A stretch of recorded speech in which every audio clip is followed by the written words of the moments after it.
বছরের এই প্রথম আজকে কিন্তু হচ্ছে ইলিশ বেগুনের ঝোল আলু দিয়ে একদম।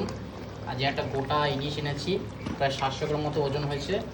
ইলিশের ঝোল খেতে কিন্তু দারুণ লাগে, যদি বেগুন দিয়ে হয়, সর্ষে দিয়ে হয়, যা দিয়ে হোক না কেন দুর্দান্ত লাগছে কিন্তু কালারটা, কালো জিরা ফোড়ন দিয়ে। আর এদিকে হচ্ছে কিন্তু চিকেন কষা, মানে আজকে ধোয়াদার আয়োজন। চিকেন কষাও রয়েছে আর রয়েছে কিন্তু ইলিশ মাছ। একটা তো বেগুন ইলিশ হয়ে গেছে, আর এখানে যে ইলিশটা আছে এটা কিন্তু ইলিশ ভাপাবো। কলা পাতা বাড়ি থেকে নিয়ে নিয়েছি, আর এখানে কালো সর্ষে আর সাদা সর্ষে কিন্তু বেটে নিয়েছি, গোটা সর্ষে বেটে নিয়েছি, সর্ষে অনেকটা বেটে নিয়েছি, কারণ ইলিশ মাছ এখন সিজন, পরপর খাওয়া যাবে। সর্ষে ইলিশ দারুণ লাগে খেতে, কিন্তু সেই জন্য কিন্তু এই দুটো মাছ বাঁচিয়ে রেখেছি। আর মাথাও আছে, মাথাটা দিয়ে এমনি গরম ভাতে, এরকম গরম তেল আছে, ইলিশ মাছের তেল দিয়ে গরম ভাতে মাথা দিয়ে দারুণ লাগবে।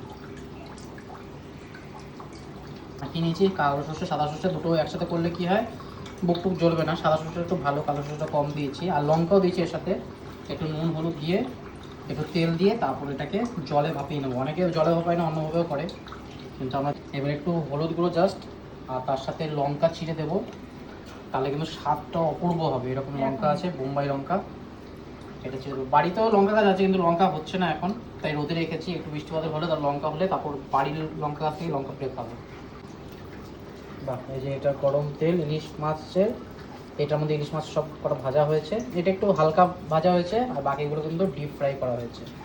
কারণ কি, ইলিশ মাছের ভাজা তেলটা গরম ভাতে যা লাগে না, দুর্দান্ত লাগে।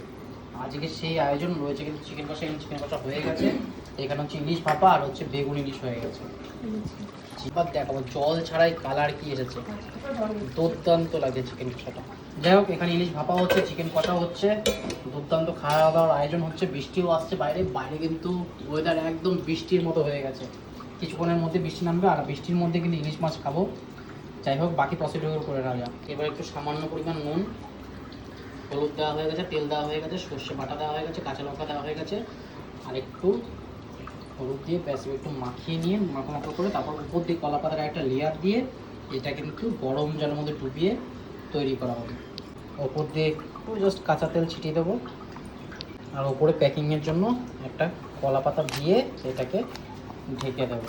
এবার এটা টিকিট আটকে দেবো, আটকে উষ্ণ গরম জলে ফোটাবো। কলা পাতা দিয়ে একদম মুড়ে দেওয়া হয়েছে, প্যাক করা হয়ে গেছে, যাতে ভেতরে জলটা না যায়।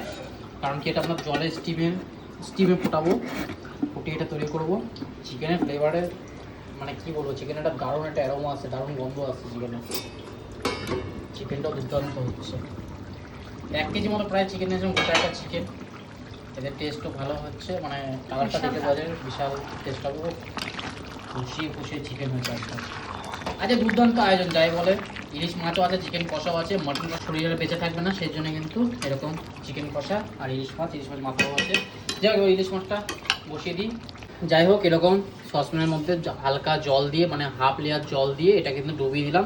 আর এটা এবার একটু ঢেকে দেবো, এটা কুক হোক 15 মিনিট মতো, তৈরি হয়ে যাবে আমাদের ভাপা। এই তৈরি হয়ে গেছে সর্ষে ইলিশ ভাপা কলা পাতায়। কি সুন্দর, কিন্তু কলা পাতাটা দেখতে পাওয়া যাচ্ছে ভালোভাবে কুক হয়েছে, কি সুন্দর একটা কালার এসেছে। যাই হোক, সর্ষে ইলিশ আছে, চিকেন কষা আছে, আর বেগুন দিয়ে ইলিশ মাছ রয়েছে। এই দিয়ে আজকে দুপুরের খাওয়া দাওয়া হবে। চলো, খাওয়া দাওয়ার টেবিলে তোমার সাথে দেখা করছি।